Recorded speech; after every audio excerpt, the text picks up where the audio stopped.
雪の富士山の上空を飛ぶ一機のゼロ戦。日本海軍が誇った最強の戦闘機である。 AI で当時の色を蘇らせてみる。だが一口にゼロ戦といってもその姿は一つではない。試作機から数えて型式は10種類以上。翼の形も機銃の数もエンジンも塗装もまるで違う。この動画はゼロ戦のすべての型式を当時の実写真で辿ってみよう。伝説の始まりとなった試作機の12士艦船、真珠湾を飛んだ221型と翼を切られた322型、甲乙兵と枝分かれしていく52型の一族、金星エンジンを積んだ幻の54型、フロートを履いたゼロ戦にオレンジ色の福座ゼロ戦、そしてラバウルの前線で生まれた世界に1機だけのゼロ戦まで。さらに動画の後半では2つの謎も解いていく。なぜ42型と53型は存在しないのか。そして機体に書かれた報告という文字は何なのか。その前に呼び方を一つ整理しておきたい。正式名称は零式艦上戦闘機。名式は零式と読む。ただし当時の新聞もゼロ戦とルビを振って報じている。搭乗員たちにもゼロの呼び名は使われていた。だからこの動画では親しまれてきたゼロ戦の読みで読んでいく。それでは最初の一機から始めよう。白黒写真のカラー化にあたり協力いただいた東京の画像加工業者リタッチインクさんの復元方法では、従来手法のように白黒の上に色を塗るのではなく、 AI が写真そのものを補正し、当時カラーカメラで撮ったらこう写っていたかもしれない姿に近づける。これはおそらく従来の方法よりもずっと肉眼で見た光景に近い復元方法だ。興味のある方はリタッチインクレタッチ会社と Google で検索してみてほしい。工場で組み立てられていく銀色の機体、ゼロ戦の試作1号機、12士艦上戦闘機である。略符号は A6M1。 1937年に海軍が試作を命じた艦上戦闘機という意味だ。設計主務者は三菱の堀越二郎美氏。若手を率いて無理難題の要求性能に挑んだ。初飛行は1939年4月1日、岐阜の各務原飛行場。だが試作機の道は平坦ではなかった。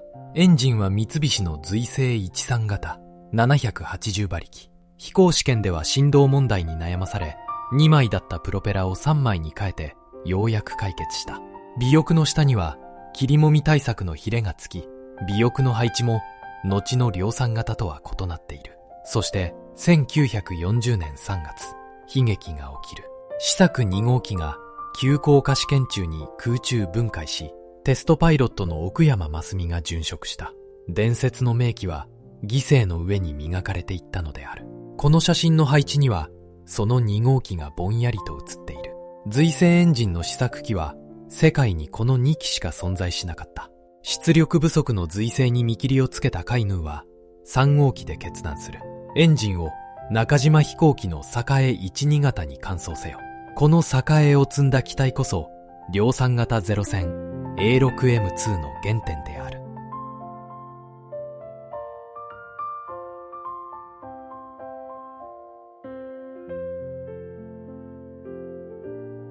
大陸の空を編隊で飛ぶ2機のゼロ戦。最初の量産型11型である。型式記号は A6M2A。 よく見ると翼の端が角張っているのがわかる。11型にはまだ翼端の折りたたみ機構がない。空母ではなく陸上基地から使うための初期型である。生産数は試作を含めてわずか64機。だがこの64機がゼロ戦の伝説の幕を開けた。昭和15年7月、ゼロ戦隊は中国の観光基地へ進出する。正式採用の手続きすら終わっていない異例のデビューだった。そして昭和15年9月13日、重慶上空新藤三郎隊の率いる13機のゼロ戦は中国空軍の戦闘機34機と初めて空中戦を交えた。結果は圧倒的だった。日本側の報告は27機撃墜、空戦による損失ゼロ。中国側の記録でも13機喪失、11機損傷と認めている。わずか13機が倍以上の敵を一方的に打ち払ったのである。ゼロ戦神話はこの火の重慶の空から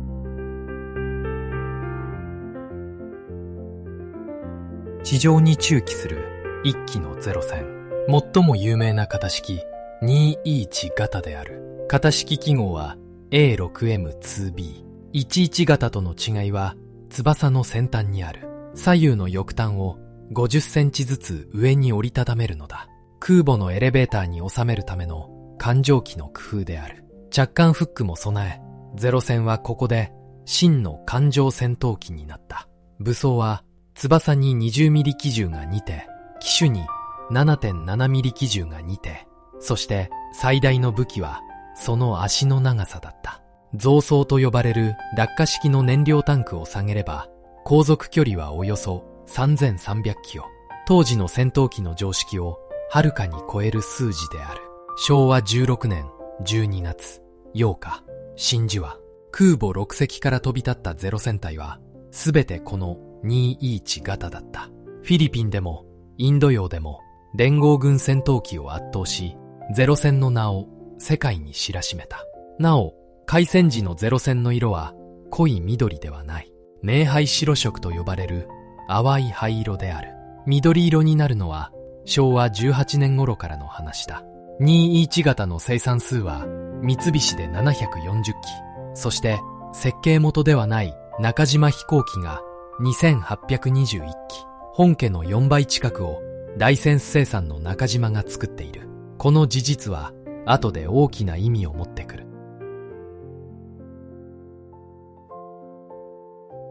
ジャングルの飛行場に置かれた一機のゼロ戦。胴体をよく見ると文字が書かれている。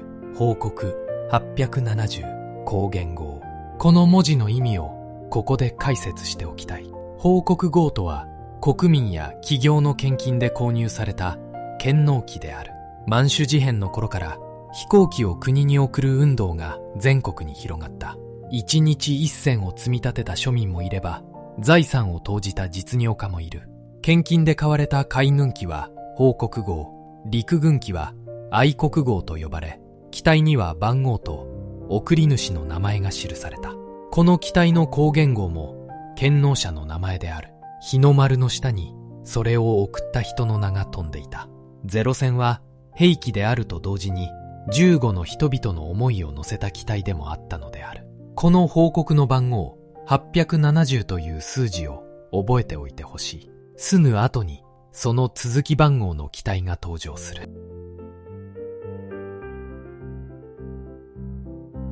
左地に残された翼の四角いゼロ戦。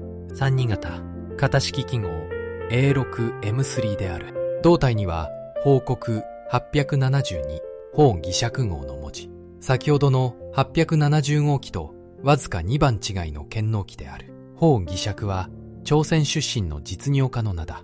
そしてこの機体はパイロットも判明している。台南航空隊の角田和夫中尉の上機で、昭和17年8月、被弾してブナに不時着した機体である。さて、32型の最大の特徴は翼の形だ。エンジンを二足化吸気付き機の境に1型に強化した際、翼端の折りたたみ部分を切り落とし、翼腹を1メートル縮めた。横転が鋭くなり、急降下も速くなった。だが、この改修には大きな代償があった。大きくなったエンジンに押されて、胴体の燃料タンクが145リットルから60リットルに激減。燃費の悪化も重なり、航続距離は大きく落ちたのである。その弱点は最悪のタイミングで露呈した。昭和17年8月、ガダルカナル攻防戦の開始である。ラバウルから往復2000キロの決戦場に32型は届かない。翼を切ったゼロ戦は肝心の戦場に立てなかったのだ。ちなみに連合軍は滑稽の翼を見て別の新型機と誤認し、この機体にハップというコードネームをつけた。だが米陸軍航空軍トップのアーノルド大将の愛称と同じだったため、将軍の抗議でハンプに改名されている。生産は343機で打ち切られた。ゼロ戦の進化は一度つまずいたのである。雲の上を行く2機編隊のゼロ戦。32型の反省から生まれた22型である。32型で切り落とされた丸い玉炭がこの型で復活した。エンジンは栄2E1型のまま主翼を元の12メートルに戻し、さらに翼の中に燃料タンクを増設した。機内の燃料は420リットルから520リットルへ。ゼロ戦の生命線だった航続力がようやく戻ったのである。番号は32型より新しいのに、名前は22型。数字が逆戻りしたのには理由があるが、それは後ほど解き明かす。22型は昭和18年、ラバウル航空船の主力を担った。ソロモンの最前線部員に展開した582数の22型である。酒井三郎や西沢博義ら歴戦の搭乗員たちがこの型に乗って消耗戦の空を戦った。なお22型には艦という派生型がある。翼の20ミリ機銃を重心の長い9空式2号銃に変えた型だ。初速が上がり、弾がまっすぐ遠くまで届くようになった。外から見ると翼から突き出た重心の長さで見分けられる。生産は艦型を含めて560機。そしてゼロ戦は最も数の多い型式へと進化していく。プロペラを回し滑走路に出た一機のゼロ戦。シリーズ最多を数える主力型52型である。型式記号は A6M5。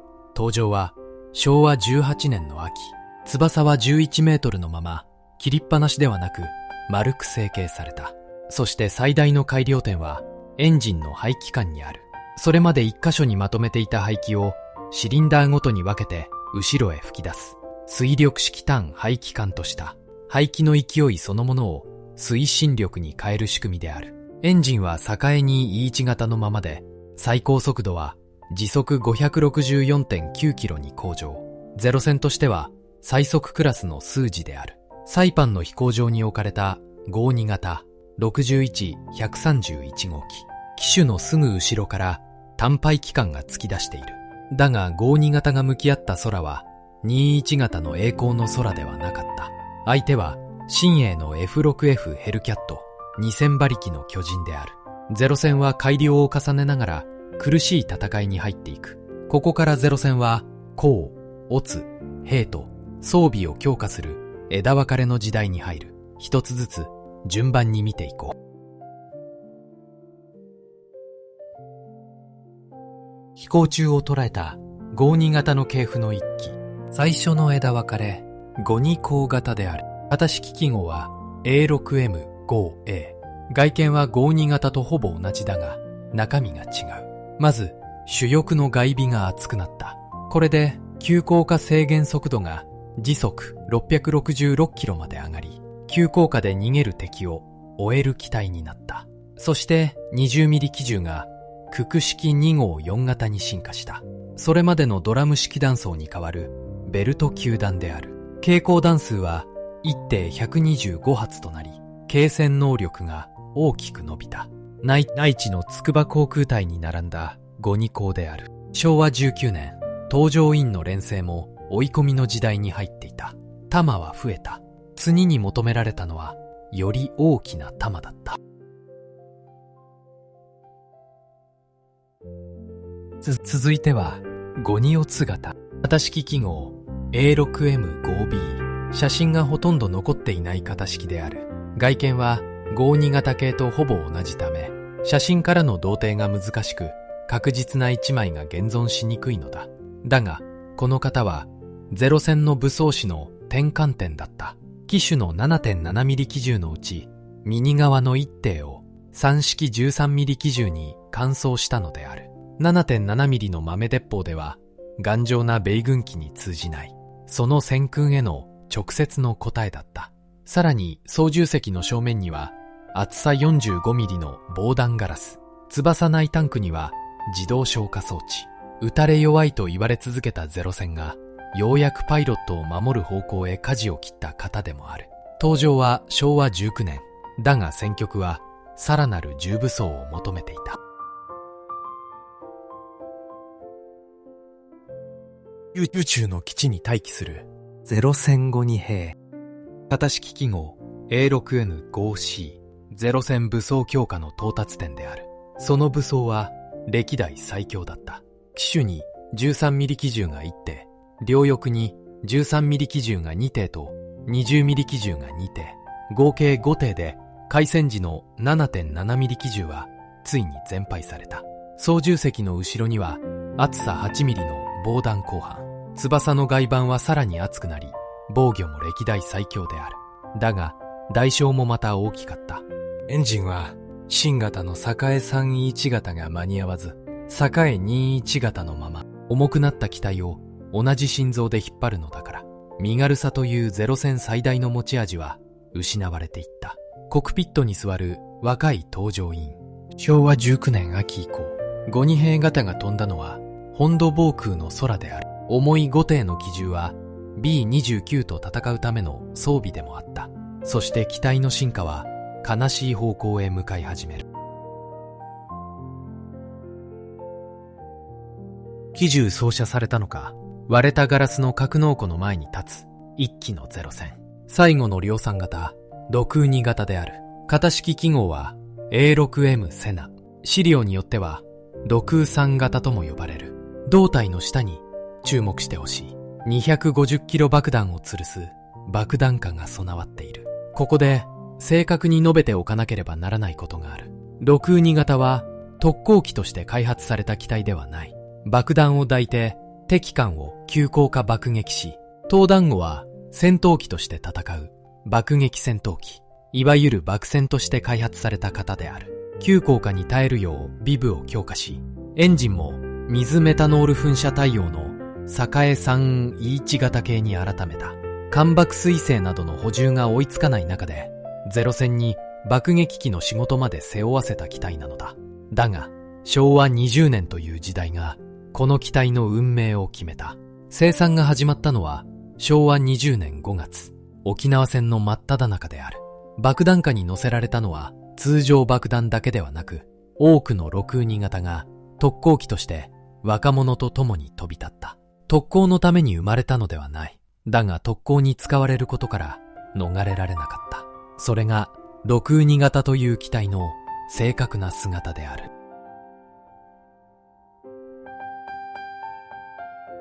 見慣れない太い機種を持つゼロ戦。最後の進化系54型である。型式記号は A6M8。戦後、米軍が三沢でテストした際の一枚だ。機種が太いのはエンジンを乗せ替えたからである。積んだのは三菱の近世62型、理称1500馬力。栄より一回り大きく力強い心臓だ。ゼロ戦の非力は最後まで栄の馬力不足にあった。ならば大きなエンジンを積めばいい。誰もが思うその答えにようやくたどり着いた型である。大きなエンジンに場所を譲り、機種の機銃は全廃。最高速度は時速572キロに達した。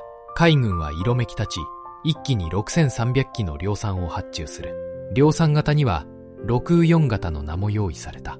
だが完成した試作機はわずか2機。1号機が飛んだのは昭和20年4月である。すべてが遅すぎた。量産工場が動き出す前に日本は終戦を迎えた。54型は飛ぶことのなかった6300機の発注書とともに幻のゼロ戦として歴史に残ることになった。ここで冒頭で予告した謎を解いておこう。112132225262型式の数字をたどると奇妙なことに気づく。42型と53型が存在しないのである。しかも32型の次に数字の若い22型が出てくる。デタラメに見えるこの番号には実は明快な法則がある。ゼロ戦の型式番号は2桁で1つの座標なのだ。10の位は機体の回収が何番目か、1の位はエンジンの乾燥が何番目か。例えば52型なら5番目の機体に2番目のエンジンである栄221型。22型は2番目の機体設計に2番目のエンジンを積んだ機体。だから32型の後に22型が来ても逆戻りではないのである。そして422型や53型は飛ばされたのではない。その機体とエンジンの組み合わせが採用されなかっただけだ。つまり欠番とは埋まらなかった座標の空きマスである。実は53型は栄321型を積む計画が実際にあった。だが新型栄の不調で幻に終わっている。番号の意味がわかるとゼロ戦の系譜は一気に見通しが良くなる。ここからは戦闘機ではないゼロ戦たちを見ていこう。風貌が前後に長い見慣れないゼロ戦。福座のゼロ式練習戦闘機 A6M2K である。座席は2つ。前の席に練習生が座り、後ろの席に教官が座る。複式の操縦装置を持つ実戦機ベースの高等練習機である。ベースになったのは21型。急増する搭乗員の要請に実戦と同じ操縦感覚の機体が必要だった。生産は大村の第211航空省と日立航空機で500機以上。そして塗装は灰色でも緑でもない。練習機標準の鮮やかな濃いオレンジ色である。目立つ色で塗ることで訓練空域での事故を防ぐ狙いだった。その色から練習機は赤トンボの愛称で親しまれている。多くの若い搭乗員がこのオレンジのゼロ戦で空を覚え、灰色や緑の実戦機に乗り換えて戦地へ飛んでいった。中には戦争末期、この練習機のまま特攻に投入された機体もある。赤トンボにまで頼らざるを得なかったのが末期の空だった。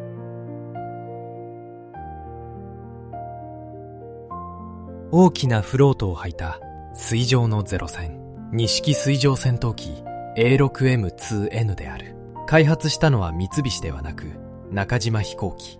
ゼロ戦の初期型をベースに水輪を捨て、胴体下に大きな主フロート、両翼に補助フロートをつけた。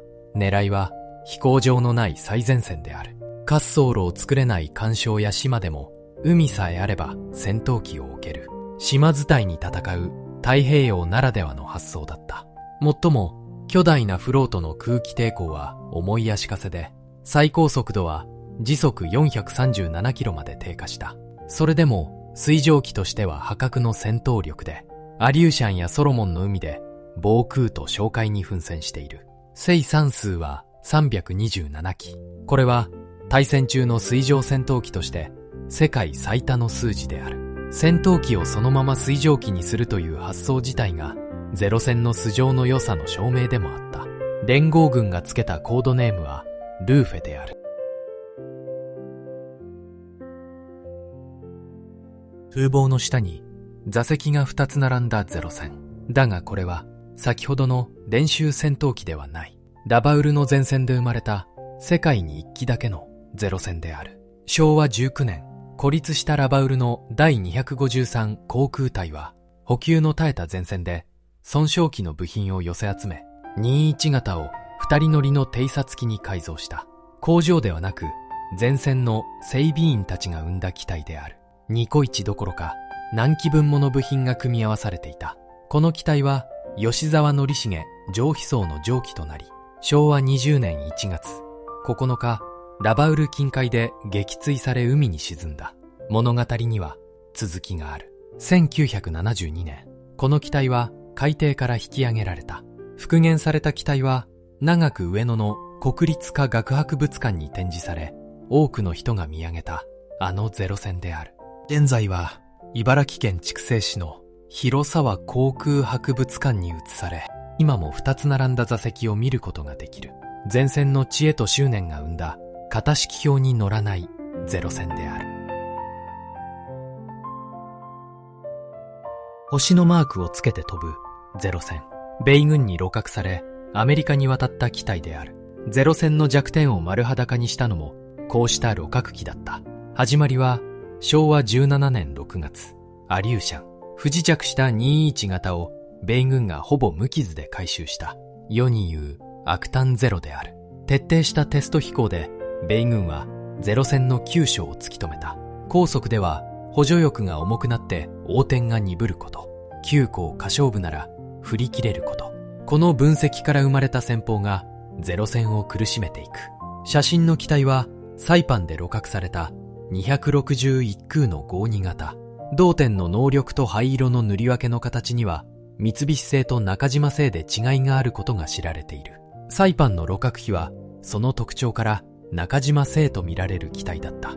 鹵獲されたサイパンの52型のうちの1機はかの有名飛行士リンドバーグらのテストを経て、現在もアメリカの博物館で動態保存されている。オリジナルの栄エンジンで今も空を飛ぶ世界唯一のゼロ戦は皮肉にもかつての敵国の空にいるのである。